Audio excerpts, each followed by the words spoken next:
Boa noite a todos, é um grande prazer estar aqui com vocês, lembrando aí para todos que, se Deus quiser, essa pandemia vai passar e logo, logo vocês estão voltando às suas aulas, mas foi muito bom receber aí o convite para participar então do Cobrain. E eu vou apresentar uma aula bem básica para vocês e a gente vai tentar, assim, se manter no horário, tá, gente? E essa aula é de sulcos e giros cerebrais, então. Como vocês sabem, existe uma divisão muito arbitrária das porções, né, do nosso lobo cerebral, dos nossos hemisférios cerebrais. Desde 1994, que nós, neurocirurgiões, nós temos usado uma classificação que foi proposta pelo professor Iyasargil. Para vocês que não sabem, o professor Iyasargil é considerado o pai da microneurocirurgia. E ele, seguindo uma tradição antiga, ele usa os clássicos lobos frontais, parietal, occipital e temporal, o lobo da ínsula. Existe o resgate do que a gente chama de lobo límbico, que vocês vão ver que, na terminologia anatômica, algumas estruturas elas são relacionadas no lobo temporal, assim como no lobo límbico. E para nós, neurocirurgiões, existe essa região, cuja morfologia, a histologia, a citoarquitetura dela e também a função dela é completamente diferente das demais, que é o giro pré-central e pós-central, que a gente pode chamar juntos de lobo central. O primeiro que usou os nomes relacionados à superfície cortical aos ossos cranianos foi o Arnaud. E ele primeiramente dividiu no frontal, no parietal, no occipital e no temporal, que era o que estava então na superfície, que é o que vocês podem ver nessa foto, respeitando mais ou menos qual seria a projeção das cadas, das fissuras e junções ósseas, tá? Então a gente teria o frontal relacionado ao osso frontal, que a gente vê, na verdade, é que sempre que a gente assume o sulco central como limite, essa porção é bem mais posterior, né? O parietal, relacionado, então, ao osso parietal.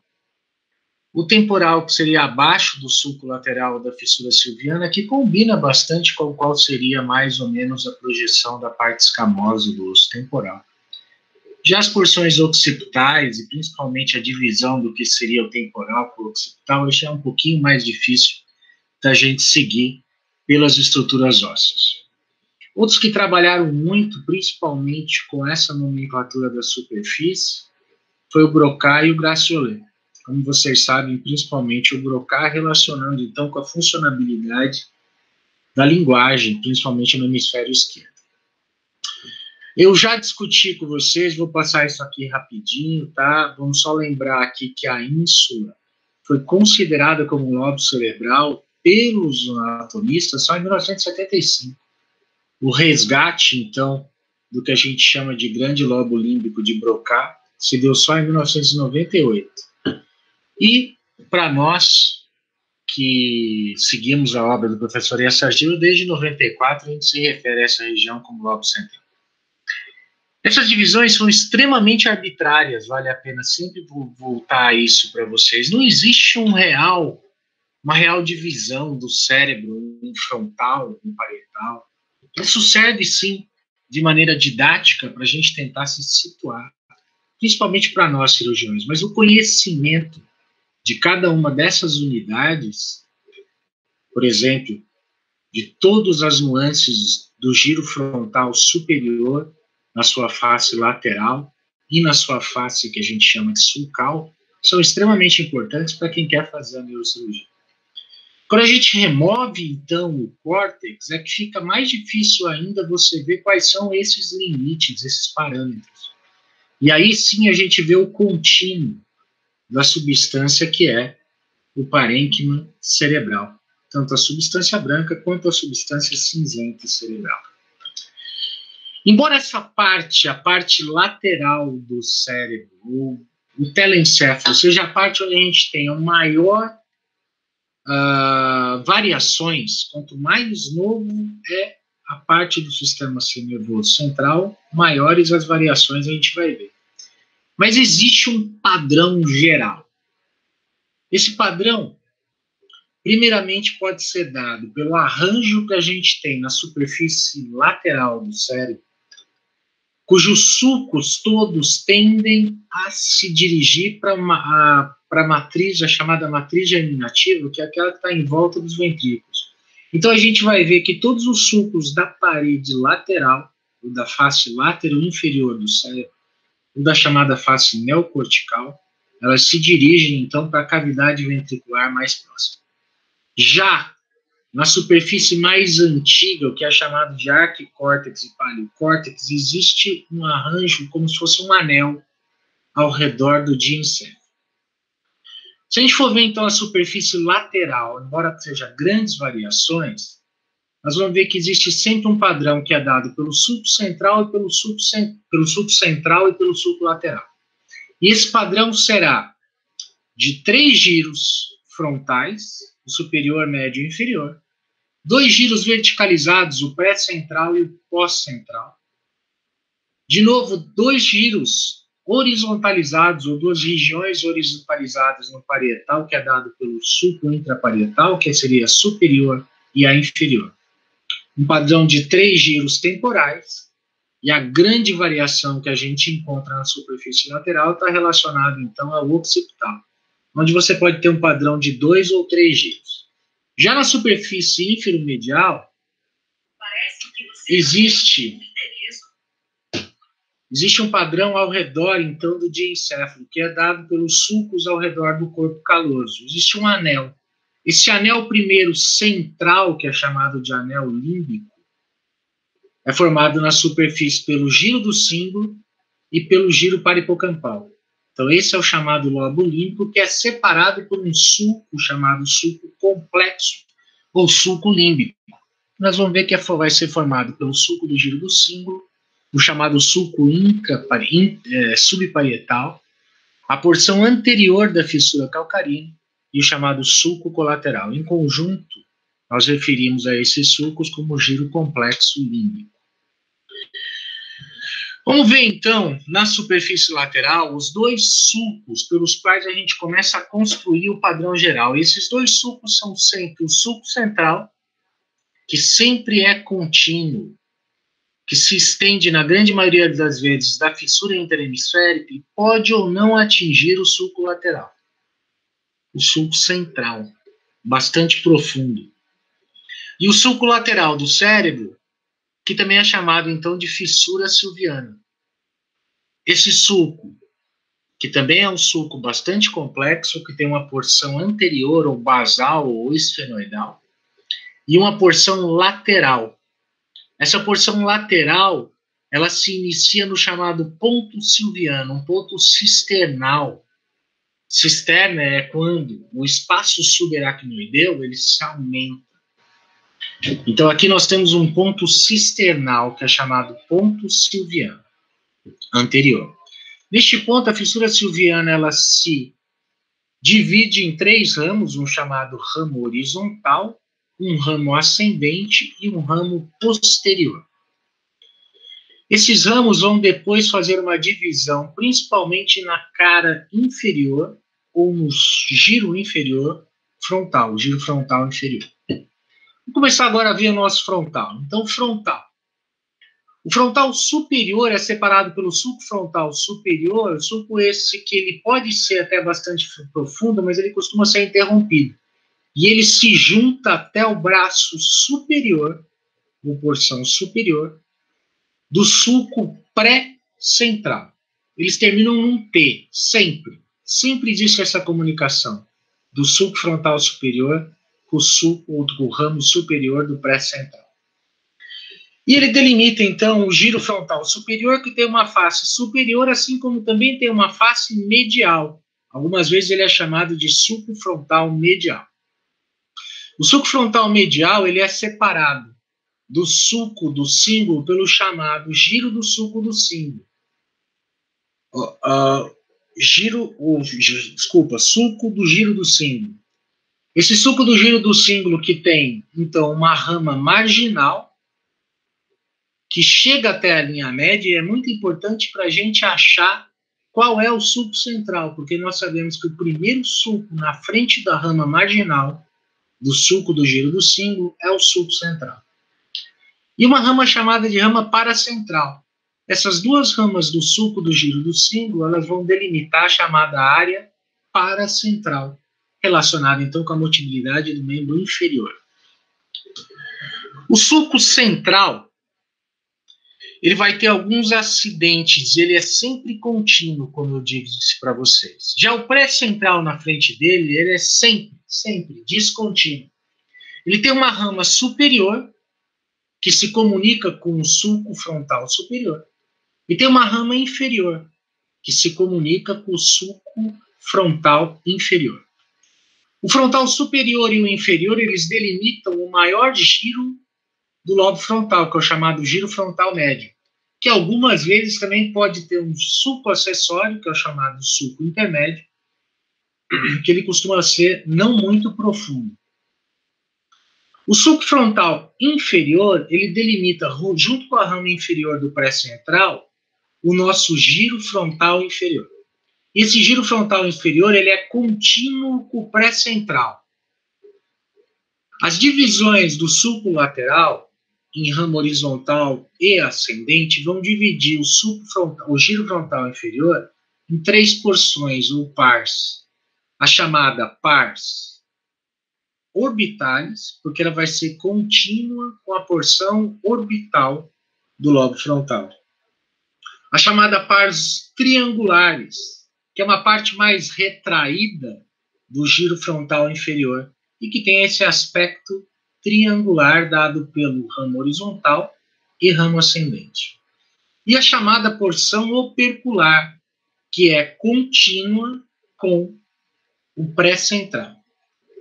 Se a gente seguir ainda na fissura silviana, nós vamos ver que o giro pré-central e o pós-central, eles também são contínuos. E essa porção contínua é chamada de prega de comunicação frontoparietal ou também região subcentral, que vai ser delimitado por um pequeno sulco chamado subcentral anterior e o subcentral posterior. Seguindo ainda na fissura silviana, a gente vai ver uma elevação que é dada pelo giro transverso temporal anterior, que como que empurra o giro pós-central para cima. E essa também é uma maneira da gente se situar na fissura silviana. Essa elevação do giro frontal superior, do giro temporal superior, que empurra o pós-central para cima, é uma maneira de você conseguir individualizar o que é o pós-central, o que é o sulco central, e assim por diante, reconstruir a fissura silviana. O giro pós-central, ele é contínuo com aquele que dá a volta na fissura silviana, chamado supramarginal. Tanto o pós-central quanto o supramarginal, aí já são porções, então, que você pode localizar no parietal. A fissura silviana, quando vai posteriormente, ela se divide no seu ponto silviano posterior numa rama ascendente posterior e numa rama ascendente ou descendente posterior. Esse giro que dá a volta ao redor dessa rama e que se continua, então, com o giro temporal superior é o giro supramarginal. Bom, a gente vê, então, que ao longo de toda a fissura silviana existem essas pregas de passagem, essas comunicações. Então, o temporal superior, que dá a volta ao redor da fissura silviana como o supramarginal, se comunica com o pós-central. O pós-central se comunica com o pré-central, essa região que a gente viu que é chamada de subcentral. E o pré-central se comunica, então, com a região opercular do giro frontal inferior. Existem algumas variações, principalmente do lado esquerdo, nessas ramas que nós observamos, ou nessas divisões que a gente observa da fissura subiana. Uma das mais importantes é o chamado sulco diagonal. Ele divide a região opercular numa região anterior e numa região posterior. Essa é uma das variações frequentes que a gente costuma achar. A região fronto-basal do lobo frontal, ela é bem delimitada também por um sulco complexo em forma de H. Esse sulco é o chamado sulco orbitário. Medialmente, a gente tem um sulco profundo, que é o chamado sulco olfatório, que é coberto pelo trato olfatório. Esse sulco olfatório que divide um giro bem fininho, que é o chamado de giro reto, que tem uma grande representação medial. Aquele sulco em forma de H divide essa região orbital em 4 porções. A região orbital anterior, a região orbital lateral, a posterior e a medial. A medial e a posteriores, elas se juntam na sua região mais posterior e medial, no chamado polo orbital medial. Esse polo é extremamente importante, principalmente quando a gente está realizando acessos microcirúrgicos, porque aqui a gente tem uma prega de aracnoide entre a região fronto-basal, o fronto orbitário, e o lobo temporal medial. Essa área que nós delimitamos nesta região fronto-basal, posterior ao que é a continuação do nosso trato olfatório que, como a gente sabe, uma vez que chega no bulbo olfatório, se divide numa estria medial, olfatória medial, que vai até a região septal, e uma estria olfatória lateral, que vai até a região do límen da ínsula e da amígdala. Esses são os limites anteriores da nossa chamada substância perfurada anterior, cujo nome é dado por essa série de pequenos furos que correspondem a onde as artérias perfurantes vindas da artéria carótida perfuram essa região para atingir os núcleos da base e a cápsula interna. Aquela região do giro reto, cuja porção inferior é aquela pequena limitada lateralmente pelo sulco olfatório, a gente já vê que aqui na porção basal, ou medial propriamente dito, corresponde a uma grande área que é chamada de giros rostrais, giro rostral inferior e superior, que são limitados superiormente pelo sulco do giro do cimo. Indo agora mais posterior para essa região tão importante que é o nosso lobo central, nós vamos ver, como a gente já viu, que o giro central, o giro pré-central, ele costuma ser maior que o pós-central. Ele é limitado por 2 ramas que são interrompidas, a superior e a inferior do pré-central. O sulco central, como a gente já viu, que não costuma chegar até a fissura subiana, mas costuma, na maioria das vezes, chegar até a fissura intrahemisférica. E o sulco pós-central, que pode ser simples ou duplo, que costuma, sim, ser contínuo, chamado intraparietal, como nós vamos ver mais para frente. Olha aqui o sulco central atingindo a fissura intrahemisférica dos 2 lados.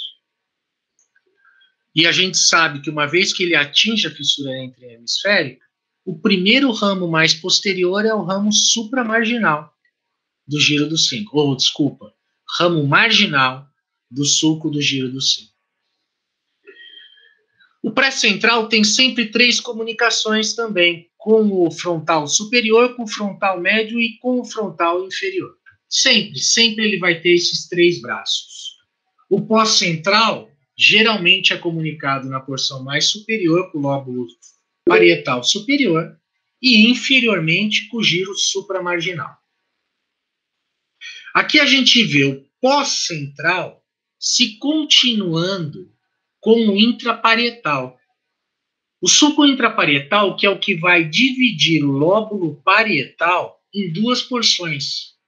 Uma chamada porção superior, ou lóbulo parietal superior, e uma porção inferior. O limite do que seria parietal, temporal e occipital é uma linha arbitrária que sai da representação mais lateral da fissura parieto-occipital, até um ponto que é chamado de pré-occipital, ou região pré-occipital, ou incisura pré-occipital, que corresponde a uma prega da dura mater, onde a chamada veia de Labbé, a grande veia anastomótica de Labbé, vai se encontrar com a junção do seio transverso e seio sigmoide. Então a gente traça uma linha, e essa linha arbitrariamente divide anteriormente o que é parieto temporal do que é o occipital posteriormente. E o intraparietal é o que divide, então, o parietal um superior e num lóbulo parietal inferior. O lóbulo parietal superior ele é contínuo na face medial com o chamado pré-cúneus. Pré-cúneus que tem como limite o ramo marginal do sulco do giro do símbolo e a fissura parieto-occipital. Então, essa região quadrangular é que é chamada de pré-cúneus. O pré-cúneus ele tem um giro, um sulco, que é chamado sulco intra- ou subparietal. Subparietal, que divide o lóbulo parietal numa porção superior na face medial e numa porção inferior que é contínua ao giro do símbolo.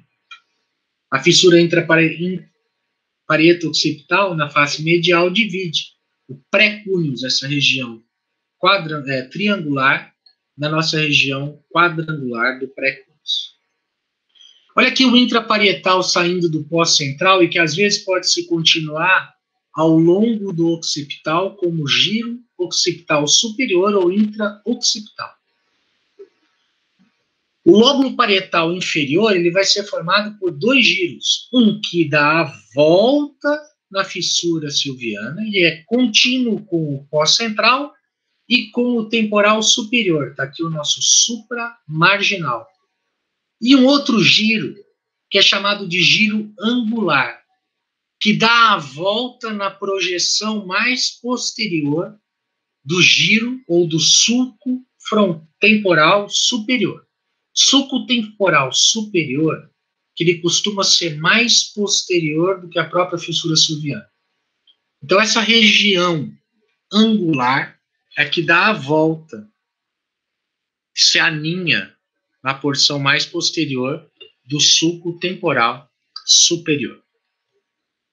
O lóbulo occipital é aquele que tem a maior variação, mas a gente consegue, na maioria das vezes, ver um padrão de 3 giros. Esses giros são o chamado occipital superior, o médio e o inferior. Geralmente, o superior e o inferior são os mais fáceis de serem identificados. Por quê? O superior, porque se continua na face medial, que nós vamos ver com o cúmulos, e o inferior, porque também tem uma representação na face inferior.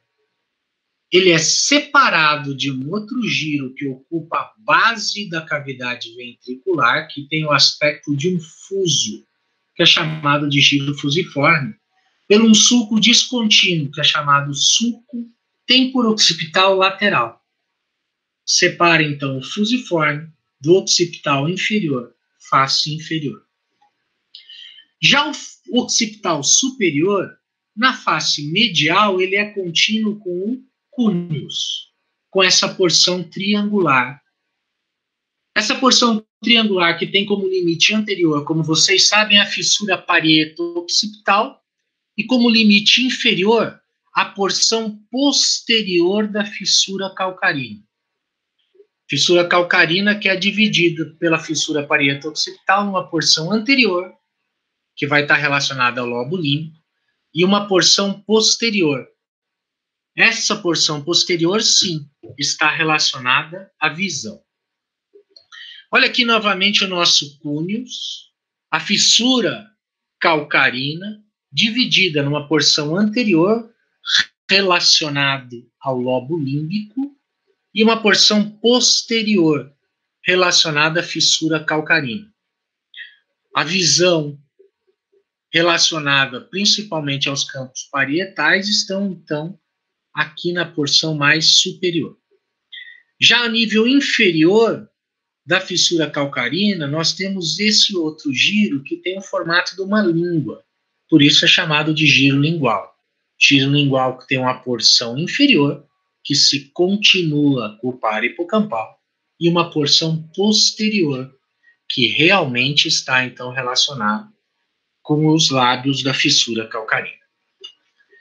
Partindo da junção da fissura parieto-occipital com a fissura calcarina, até a representação inferior daquele mesma incisura pré-occipital, se nós traçarmos uma linha, nós temos a divisão do que seria posteriormente o occipito, ou lobo occipital, do que seria anteriormente a representação inferior do lobo temporal.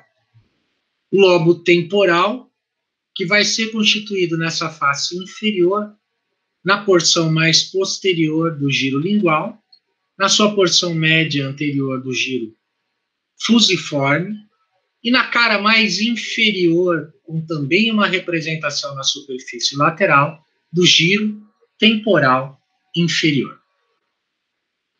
Os limites que nós temos arbitrariamente, então, do que seria o parietal, aquela linha desde a região parieto-occipital até a incisura pré-occipital. Se a gente traçar uma linha que bissecta essa linha parieto-occipital lateral, desde a porção mais posterior da fissura silviana, o que estará superiormente a isso corresponde ao parietal, e o que está inferior e anterior a isso ao temporal. Na sua face lateral, o temporal pode ser dividido em 3 giros: o giro temporal superior, o médio e o inferior. O superior tem uma cara, ou uma face, ou uma superfície junto à fissura silviana. O maior deles é o médio, e o inferior, ele é bastante descontínuo, assim como o sulco temporal inferior também é bem descontínuo. Os 3 juntos, eles se dirigem até a região mais anterior, onde eles se fundem e formam o que é chamado de polo temporal. A superfície superior do giro temporal superior também é chamada de superfície silviana, porque está dentro da fissura silviana. Essa superfície, ela tem uma porção anterior que é reta, côncava, com poucos acidentes, apenas uns giros bem curtos e bem superficiais, que são chamados de giros de Schwalbe. Essa porção côncava é chamada de polo temporal, ou região polar do temporal, cujo limite mais medial é a incisura rinal, que vai dividir o que é polo temporal para fora do que é área límbica, ou região anterior do que a gente refere como uncus, nessa região onde está localizada a amígdala. Seguindo aqui na superfície do giro temporal superior, nós vamos ter na região mais posterior uma porção mais acidentada, marcada por esses giros que se elevam dentro da superfície sulcal. Toda vez que a gente tem uma elevação do giro dentro de uma superfície sulcal ou de uma superfície sulcal, a gente se refere a esse giro como giro transverso. Esse giro transverso anterior temporal é onde a gente tem localizada a área primária auditiva, por isso também é chamado, ou tem um epônimo, que é o giro de Herschel. Essa porção acidentada, onde nós temos os giros temporais transversos, que podem ser num número de 2 ou 3, aqui no caso a gente está vendo 3, também é referido como polo ou porção temporal. Então nós temos uma região polar, ou plano polar, e nós temos uma região chamada de plano temporal, onde nós temos os giros transversos. Giro transverso anterior, giro de Herschel, que também é uma boa indicação para a gente conseguir chegar até a cavidade ventricular no átrio do ventrículo, que nós vamos ver mais para frente. Olha aqui uma outra representação, então, do nosso plano polar, os giros de Herschel. A incisura rinal, que é lateral a essa incisura, está relacionada ao lobo temporal. Plano temporal. Olha o giro de Herschel aqui bem marcado, giro transverso temporal anterior, que é um guia cirúrgico para a gente, até que nos dirige até a cavidade ventricular. E essa área aumentada ou elevada, que é o plano temporal, marcado pelos giros transversos temporais. A elevação que a gente vê na superfície lateral da fissura silviana é caracterizado por aquela elevação temporal, giro transverso temporal anterior, que faz uma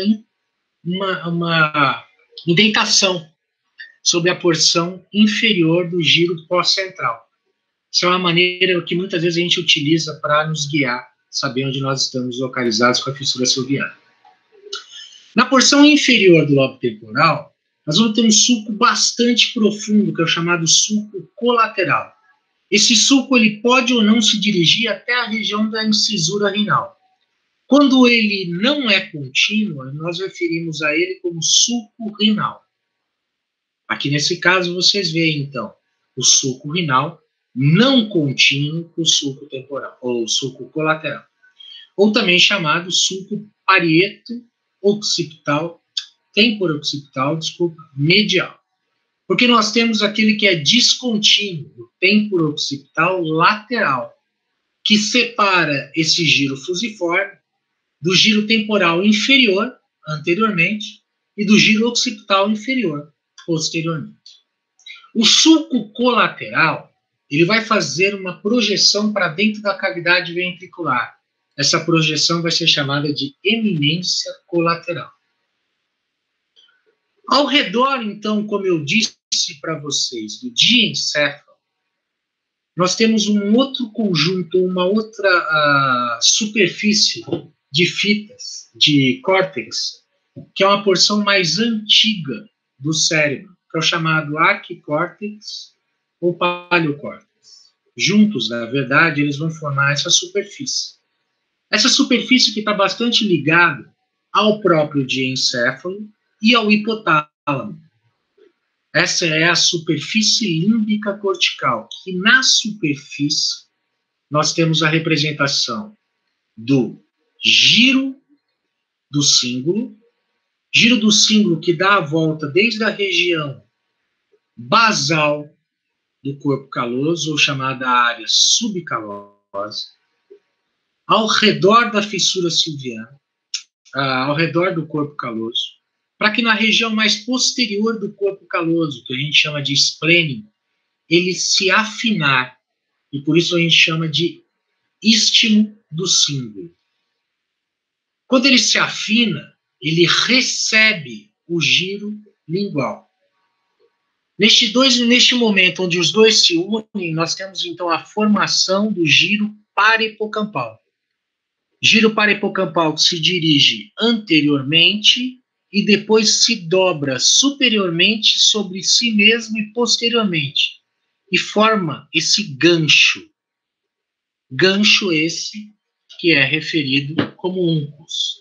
Essa região do gancho, dessa volta, é o que nós costumamos referir como uncus. Embora a gente vá ver mais para frente que o uncus, na verdade, é o uncus do hipocampo.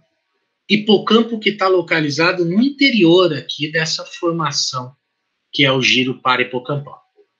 O limite lateral, mais anterior desse giro parahipocampal, corresponde à incisura renal. E o limite lateral ao sulco colateral, que a gente já discutiu antes.